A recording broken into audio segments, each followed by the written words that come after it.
The Simpsons accidentally fell into a human body model. They were swallowed into the stomach. Maggie pressed the digestion button on the human body model again. In an instant, digestive fluid surged at them from all directions. The next second, Maggie pressed the peristalsis button. The three people in the stomach began spinning wildly out of control. Just as the gastric juice was about to drown them, Lisa suddenly appeared. She pointed at the red dress she was wearing. Maggie immediately understood. She finally pressed the red button. Come on, you can't say I never take you anywhere.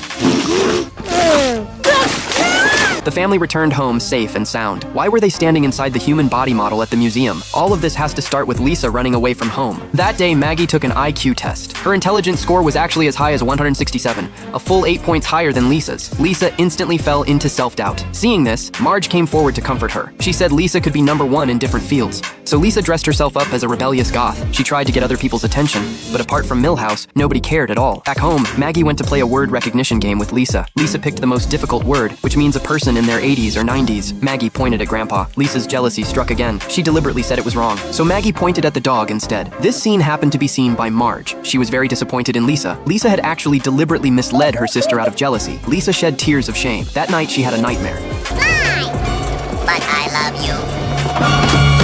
Lisa was startled awake by the nightmare. She decided to run away from home. She was afraid she would do to Maggie what she did in the dream. So Lisa went to the museum. The urgent priority was to solve the hunger problem. She hid behind the security guard and stole food that wasn't allowed into the venue. At night, the entire hall became Lisa's apartment. The dinosaur fossil became a slide. Colorful souvenir coins were made into a hat and dress. When tired, she would rest in the mouth of the human body model. Looking at photos of her family, Lisa shed tears of sadness. The next day, the family was putting up missing person notices everywhere. At that moment, the police chief brought good news. They had found Lisa's backpack and coat at the museum. Following the clues provided by the chief, the family came to the museum. Then they stood in the mouth of the human body model calling out Lisa's name. Maggie saw the buttons on the control panel and thought they were toys. She fiddled with them randomly. But why would Maggie, whose IQ was comparable to Einstein's, press the wrong buttons? Just as Lisa was puzzled, the people who had tested Maggie's IQ suddenly appeared. They played the videotape from that time and discovered that every time Maggie answered a question, she would always look at Lisa, and then Lisa would use nodding, shaking her head, hand gestures, and even shadow puppets to help Maggie cheat. So Maggie wasn't a genius after all. Lisa let out a long sigh of relief.